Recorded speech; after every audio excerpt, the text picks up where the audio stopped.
안녕하세요. 반갑습니다. 네, 박수까지 쳐주시고, 네, 감사합니다. 네, 주말인데 여러분 귀중한 시간 내셔가지고 오셨는데, 네, 우리 선생님들 많이 준비하신 걸로 압니다. 그 중에 제가 제일 짤막하게 준비했어요. 왜냐하면 저는 이제 팀장이라 다른 얘기들도 좀 드리고 해야 돼서, 그리고 또 여러분 뭐 5급 준비하시다가 하시면서 또 7급을 병행하시거나 아니면 7급만 또 집중력 있게 공부하신 분들이거나 이런 헌법에 대해서는 이제 어느 정도 인식이 계실 거라고 생각합니다. 물론 이제 초입자분들도 계시긴 한데 그 말씀을 조금 이따 드리도록 하고, 그래서 저는 이제 기출 동향에 대해서 좀 간단하게 설명드리고 우리 선생님들 좀 풍부하게 말씀하시라고 기회를 좀 넘기고자 합니다. 자, 먼저 이제 말씀드릴 거는 우리 실무팀장님께서 이제 설명 잘 해주셨지만 이번 이제 3순환 과정, 이제 4순환 과정 두 가지 과정이 이제 정규 순환이 남아 있거든요. 시험 직전까지는. 물론 이제 7월 달에 여러분 이제 피셋을 7급 피셋을 치르기 위해서 또 집중하셔야 되기 때문에 전문 과목에 이제 정규 순환 강의는 7월 달 그 한 달 정도는 없어요. 원래 그 커리큘럼상 비어 있는데, 다만 그 기간에도 이제 미리 좀 준비가 되신 분들이거나 이런 분들이 또 공부할 수 있는 기회를 가져야 되기 때문에 저희가 이제 단기 완성반이라고 해서 또 한 달 동안 전공 과목들이 한 4, 5회 정도, 5회 정도의 분량으로 전체 이론을 전 과목의 이제 이론들을 아주 실전적으로 요약할 수 있는 이런 기회들을 지금 이제 구상을 해서 단기 완성반이 이제 7월 무렵에 한 달 정도 사이에 있으니까요. 그래서 여러분은 뭐 그거까지 합친다면 총 이제 3번의 기회가 있습니다. 3순환, 그 다음에 단기 완성반. 단기 완성반을 이제 나중에 거치게 되면 바로 이제 4순환 전범위 모의고사 커리큘럼으로 연결되어서 짧은 기간 내에 이제 시험을 치를 수 있는 여건들을 마련하거든요. 근데 그거보다 어쨌든 3순환부터 차근하게 이제 진행을 하신다면 여러분들 이제 4순환 바로 넘어가서 3순환 들으시면 단기 완성만 들으실 필요 없고요. 3순환 안 들으신 분들이 이제 4순환 전범위 모의고사에 들어가자고 한다면 조금 몸을 달구는 과정들이 필요하기 때문에 그래서 마련된 게 이제 단기 완성반입니다. 그래서 이제 3순환 그리고 4순환 정규순환을 전제로 이제 말씀드리겠는데 저희 이제 팀의 특징은 모든 순환이 이론과 문제풀이를 다 병행하는 커리큘럼을 갖고 있다는 거, 이게 특징이거든요. 그래서 1순환 때 뭐 1순환과 2순환 절반은 이론 중심으로 이제 무게가 이제 비중이 주어지지만 주기적으로 문제 풀고 테스트하고 여러분들이 이제 그 점수를 가지고 우리 실무팀 그리고 이제 강사팀들의 어떤 그 협조를 통해서 네트워크를 형성해 가지고 언제든지 학습 동향들을 확인하고 조언받고 이렇게 할 수 있는 저희가 이제 길합잡이 역할을 해요. 자, 그래서 그런 이제 관리 프로그램이 이제 전체를 이제 아우르는데 이제 3순환부터는 비중이 이제 문제풀이 쪽으로 이제 넘어가는 거죠. 그래서, 그러나 절대 이론을 놓치지 않습니다. 이론에 기반 없이 문제만 열심히 풀다 보면은, 어느 순간 그런 걸 느껴요. 야, 이거 뭐 열심히 난 토 나오게 하는데, 뭔가 둥둥 떠다니는 것 같고, 뭔가 이렇게 탁 붙는 느낌이 덜 드는, 아무리 이제 공부를 미리 좀 하신 분들이라고 하더라도 그런 현상들이 나오거든요. 그래서 이제 이론을 마지막까지 4순환까지도 놓치지 않고 계속 이렇게 같이 병행할 수 있도록 계기를 마련해 드리는 게 저희 프로그램의 목표입니다. 자, 이번 3순환 같은 경우는 이제 각종 이제 요약 자료나 요약집이나 여러 가지 교재들과 문제집을 같이 병행을 해서 화학적으로 결합해서 여러분들 이제 이론도 이제 확인하고 그다음 그 이론들을 문제로 적용해보는 이런 이제 과정들을 같이 연습하시게 만들어 드릴 거예요. 일단 뭐 교재 제공이나 특징이나 이런 것들이 이제 과목마다 다 특성이 있어서 천편일률지지는 않습니다만 일단 제일 첫째 뭐 제가 팀장이 담당하고 있는 헌법 과목 같은 경우에는 기출집에다가 요번에 이제 키노트라고 해서 뭐 변호사 시험부터 5급 공채, 7급 공채, 뭐 경찰 시험이든 경정 승진 시험이든 모든 시험에 이제 출제 내용들을 다 포섭하고 아우를 수 있는 이런 이제 요약된 내용이 이제 교재로 나와 있는데 우리 실강 수강생들한테는 이제 그 교재를 직접 제공하기로 결정됐습니다. 물론 이제 그 교재가 이제 우리 인강으로 수강하시는 분들한테는 교재를 제공하기는 좀 힘들어요. 인강은 한도 끝도 없기 때문에 제가 다 이제 제공해 드릴 수는 없고요. 그래서 이제 그 자료가 올라갈 겁니다. PDF로 그 자료가 그대로 제공될 거니까 PDF 자료를 이제 다운받으셔서 따라오시면 되겠고요. 어쨌든 실강 참여하시는 분들은 이제 교재 자체가 이제 출판 교재가 제공되니까 그 교재 비용, 뭐 교재 부담 이런 것들은 여러분들이 나름대로 또 세이브할 수 있는 또 기회니까 좀 더 적극적으로 선택할 수 있을 것 같습니다. 자, 그렇게 이제 이론과 병행하는 문제풀이 과정이 이제 앞으로 남아 있다라는 걸 이제 말씀드리고 이제 헌법 분석 이제 간단하게 할게요. 이건 좀 빨리 하겠습니다, 여러분. 자, 잘 안 키워지네요. 자, 지금 이제 피셋 도입 전후가 이제 좀 구분이 되고, 그죠? 피셋 도입 전에 이제 이 개년을 보면은 20문제였는데, 피셋 도입 이후에는 이제 25문제로 바뀌어져 있다는 거 아까 우리 실무팀장님께서 설명 좀 해주셨고요. 자, 헌법학은 크게 이제 헌법총론, 기본권론, 통치구조론, 이렇게 이제 세 파트로 구성됩니다. 헌법학의 이제 연구 분야인데, 헌법총론은 말 그대로 아주 헌법 전 분야를 아우르는 총칙적인 내용들을 다루는데요. 그 내용들이 이제 국가 조직의 이제 뼈대를 다루죠. 뼈대, 골격. 그래서 이제 헌법이라는 국가 근본 규범이 생성되고 발전되어 오는 과정을 보는 부분. 그 다음에 국가 조직이 만들어지는데 가장 근본이 되는 요소들, 국가 3요소라고 하는데 여러분 그 초등 사회에서 주로 배웁니다. 국민, 영토, 주권. 그런 이제 구성 내용들 배우는 파트가 있고, 그 다음에 이제 국가의 근본 방침, 운영 방침이 있겠죠, 그죠? 그래서 이제 뭐 기본 원리라고 해서 뭐 법치주의, 국민주권 원리 이런 것들 내용들 다루고, 거기다가 또 대의제 국가라고 하면 꼭 있어야 될 기본 제도, 4가지 제도가 있어요. 이게 이제 내비게이터인데, 자, 대의제 국가는 직접 민주주의 국가하고 다르게 운영진과 나라의 주인들이 구분되게 돼 있어요. 그래서 나라의 주인들이 세세하게 참여하는 이런 정치 형태가 아니라 운영진들을 따로 두어서 그들에게 책임 정치를 맡기는 이런 형태이기 때문에요.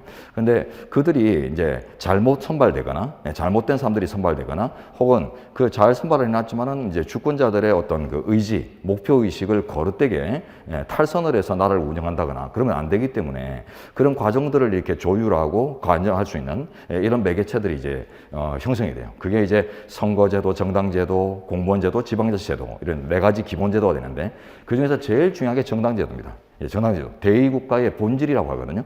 그래서 주인과 나라의 주인과 운영진들이 구분되는 시스템적으로 구분되는 이런 사회에서는 그 자칫하면 나라가 운영진들이 아무리 이제 잘 하다가도 자칫하면 탈선할 수 있는 위험들이 있기 때문에 주기적으로 수시로 국민들의 의지를 이렇게 전달해 줄 수 있는 이런 매개체가 필요해요. 그래서 그 매개체가 바로 정당이라는 것이고 그게 이제 헌법의 제도화 되어 있는데요. 그러다 보니까 이제 출제도 비율도 보면은 그 국민의 요건, 국민 영토 주권 할 때 이제 국민의 요건, 그 다음에 뭐 영토 조항에 관련된 이런 내용들은 뭐 항상 출제되는 것이고, 그 다음에 이제 제도 파트 같은 데 가면 이제 정당 있죠. 정당 쪽에 정당 예산이나 정당제도 일반이나 뭐 이런 것들은 계속 출제되고 있죠. 정당은 뭐 해마다 출제되나요?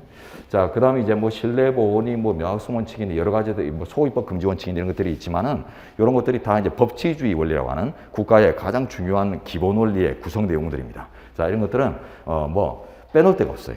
빼놓을 거 없이 이렇게 다 출제되고 있습니다. 그래서 이건 뭐 가리기가 좀 힘든데. 자, 근데 이제 여기서 이제 우리가 출제 경향을 한번 또 대조를 해보겠습니다. 지금 이제 20문제에서 25문제로 이제 늘어난 상황인데, 보통 이제 1대 1.5대 2, 1대 2대 2 이런 식으로 이제 출제되는 게 모든 헌법시험들의 좀 보편적인 성향인데, 물론 이제 최근 4개년만 비교하니까 아직 확실한 이제 비율이 보이지는 않습니다만, 자, 어쨌든 보시면 지금 헌법총론, 자, 기본권론 보면은 뭐 구성 항목들이 보면 거의 대동소이하죠. 해가 바뀌지만 큰 차이 없이, 그죠? 근데 통치구조 쪽이 확 늡니다. 특히 작년 시험에서 확 늘어버렸어요. 그래서 이제 그 피셋이 도입되고 이제 첫째 시험까지만 해도 기존의 어떤 방향성 이런 것들을 크게 안 벗어났었는데, 바로 직전에 이제 시험에서는 통치구조 쪽에 이제 출제 비율이 엄청나게 늘어났다는 거. 근데 이 통치구조가 어떻게 정리되는가. 자, 그런 것들을 이제 같이 보는 게 중요하겠습니다. 자, 이제 헌법총론은 받고, 이제 기본권론 쪽으로 일단 먼저 들어가 보죠. 기본권론은, 국가의 목적이라고 하죠. 국가가 존재하는 이유 또는 국가의 목적이 바로 인간다운 삶을, 보장하는 권리입니다. 그걸 줄여서 이제 인권이라고 하는데, 국가라는 것이 어떤 목적의식 또 없이 존재하는 게 아니라 어떤 특정한 이제 목적을 위해서 존재하는 것이다라는 이제 이념이, 그 입헌주의 이념 또는 뭐 개인주의, 자유주의 이념 이렇게 이제 근대 입헌주의에서 형성됐는데, 그러다 보니까 국가는 이 국가 조직은 사람의 어떤 삶을 보장하기 위해서 존재하는 도구다 이런 이제 의미에서 가장 이제 헌법에서도 가장 중요한 이제 목적 의식들을 담고 있는 것 분야가 이제 기본권론인데요. 우리가 자유를 누리기 위한 이제 조건들 그런 것들을 다 뭐 총칙과 각칙의 내용으로서 구성을 하고 있는데 아주 넓습니다. 교장 범위가. 출제도 이제 제일 이제 빈번하면서 출제의 비중도 이제 가장 집중되고 있는 파트인데 원래가. 자, 여기는 뭐 어떤 항목을 제시할 게 없어요. 예, 자유의 조건, 자유를 실현하고 보장받고 하기 위한 각종 조건들을 다 중요시하기 때문에 다 중요한데, 자, 이제 크게 이제 한번 보자면 이런 인식들이 중요합니다. 이 큰 분야를 다룰 때 항상 이제 미천을 가져야 되는데, 이 미천 지식들이 제대로 안 갖춰져 있는 상태에서 그냥 기본서나 뭐 문제집에 담겨져 있는 지식으로 바로 들어가다 보면은 항상 열심히 어느 정도까지는 이제 달성이 가능해요. 어느 정도 실력 형성까지는 좀 다른 존재들하고 큰 차이 없이 실력을 이제 만들어 왔다 생각할 수 있는데, 어느 순간부터 정체구간이 나와요. 정체구간이 나오고 이 정체구간을 못 벗어납니다. 그래서 뭐 시험에서 요구하는 필기 시험에서 커트라인이 만약에 80점이다. 요 정도라 생각했을 때 한 75점 정도까지는 뭐 기출집 풀고 열심히 풀고 기본서 좀 듣고 보고 듣고 하다 보면은 좀 쉽게 가요.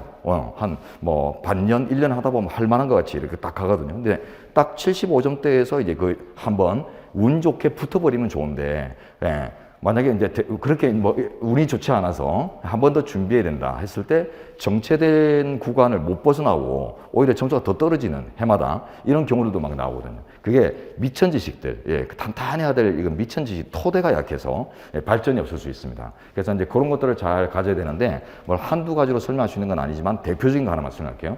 자, 기본권은 크게 이제 이렇게 나눌 수 있습니다. 아주 포괄적인 보장 영역을 갖고 있는 인간 존엄권, 행복 추구권, 평등권, 이 세 가지가 우리 헌법 10조, 11조에 있어요.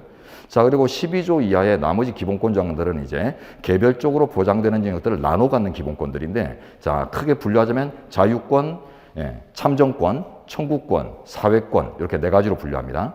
자, 지금 이제 말씀드린 건 딱 두 갈래입니다. 첫째, 이제 포괄적인 보장 영역을 가지는 앞에 그 세 가지, 존엄권, 행복권, 평등권, 요 세 가지는 인권 보장의 포괄적인 토대들을 이론화시키기 때문에 이거는 뭐 어떤 시험이든 어느 해 시험이든 빠짐없이 나와요. 그래서 붙박이 출제 대상. 자, 근데 이제 그 다음에 이제 자유권, 참정권, 청구권, 사회권, 주로서 이제 자참청사라고 하겠습니다. 자참청사 이제 이쪽 파트는 이제 뭐 영역이 엄청난데, 이런 것들은 이제 어떻게 준비하느냐, 대표적인 미천 하나 말씀드리겠습니다. 자유권은 인간의 타고난 본성, 즉 천성을 보장하는 내용들로 구성이 돼요. 그러다 보니까 인간은 원래 자유롭게 태어났다. 개돼지와 다르게 인격자로서 태어난 결과로 그 자체로 자유롭다. 이런 인식이 있기 때문에 갖고 태어나는 것들입니다. 자, 그걸 이제 내용으로 삼기 때문에 국가가 이런 자유의 영역을 개입하면 개입할수록 오히려 그 자유라는 그 인권의 영역을 축소시키는 것이기 때문에 국가의 개입, 즉 국가가 뭐 법률로 정해서 개입하는 이런 것들에 대해서 다 적대성이 추정이 돼요. 즉 재량권이 축소된다는 거예요. 그러니까 이쪽은 우리 헌재가 심사를 할 때도 과잉금지 원칙이라고 하는 아주 엄격한 심사 기준을 통해서 엄밀하게 접근을 합니다. 그러다 보니까 그 엄밀하고 논리적인 접근 과정에서 다양한 원리들이, 이론들이 이제 형성돼 있을 것이고, 그런 이론들을 정밀하게 이제 파악을 해야 돼요. 자, 그리고 이제 참정권, 청구권, 사회권, 이쪽은 원래 인간이 타고난 본성을 취급하는 데가 아닙니다. 그러다 보니까 국가가 이제 개입을 해줄수록 보장이 돼요. 그 결과 국가의 개입에 대해서는 친밀성이 추정이 된다. 다른 말로 하면 재량이 확대돼요. 그러다 보니까 재량이 충분히 확보되어 있는 영역임에도 위헌 나오는 사례들, 그리고 이제 국가가 이제 개입을 해줘야지 보장이 되는 영역이다 보니까 어떤 이제 모습으로 자유의 실현을 위해서 개입하고 있는가, 그게 이제 법 조문으로 나오겠죠. 그래서 중요하고 핵심적인 법 조문들, 이런 것들을 이제 탐구해야 됩니다. 자, 그래서 기본권은 이제 여기도 보시면 되겠고, 이제 통치구조, 마지막 이제 통치구조 쪽은 보시면은 기본적으로 이제 국가 권력의 남용을 방지하기 위해서 삼권 분립이 적용되거든요. 그러다 보니까 입법, 행정, 사법 세 가지 기구로 나눠져 있는 모습을 갖고 있는데, 근데 그 출제 범위는 특정돼 있지 않습니다. 국가 공무원 직류에 따라서 다르지 않고요. 자, 그러다 보니까 뭐 일반 공무원직이라고 해서, 뭐 국회직이라고 해서, 법원직이라고 해서 서로 이렇게 뭐 출제 방향성이 이렇게 나눠져 있잖아요. 그래서 전방위로 출제되는데, 그 이유는 이 삼권 분립이라는 것도 결국은 국가 권력의 남용을 막고자 만들어진 시스템일 뿐이지, 원래 하나의 국가 기능을 나누어서 담당하는 유기적인 존재이기 때문에 모든 공직자가 이런 유기적 시스템을 다 알아야 되는 건 당연한 속성이고, 또 우리 헌법학이라는 학문 자체가 이런 이제 국가라는 공동체 시스템의 포괄적인 어떤 운영 방식, 구동 방식에 대한 이해를 묻는 것이기 때문에 그 구분 없이 출제되는 거예요. 다만 특징이 있다면은, 자, 법원직 시험이라면 법원 파트, 국회직 시험이면 국회 파트, 일반 행정직이라면 행정부 파트, 이런 이제 직결되는 파트에서는 이제 지역 지문들까지도 가지고 출제될 수 있는 가능성들이 좀 열려 있다는 거. 그게 이제 특징이라고 할 수 있는데, 다만 어려워할 게 없습니다. 이 지업은 우리가 대비할 수 있는 대상들이 아니에요. 지업이란 것이 휘발성이 강하고 다시 나올 가능성이 없는 이런 것들이기 때문에 우리가 기출집에 담겨져 있더라도 또 나올 가능성이 없는 것들이 대부분이어서 대비한다고 해서 대비되는 게 아닙니다. 그러다 보니까 결국은 이제 우리는 어떤 마음을 가져야 되냐면, 지업 지문 말고 나머지 지문들로 해당 문제를 풀 수 있는 이런 이제 확실한 역량들을 갖춰가는 게 중요해요. 본질을 갖추는 것. 자, 이렇게 해서 통치구조도 워낙 전방위로 출제가 되기 때문에 뭐 항목을 찍어서 특징을 제시할 필요는 없을 것 같고, 이런 이제 공부의 방향성, 미천이 중요하다 이런 이제 강조점만 일러드리고, 제 강의를 이제 마치도록 강의라기보다는 제 분석을 마치도록 하겠습니다.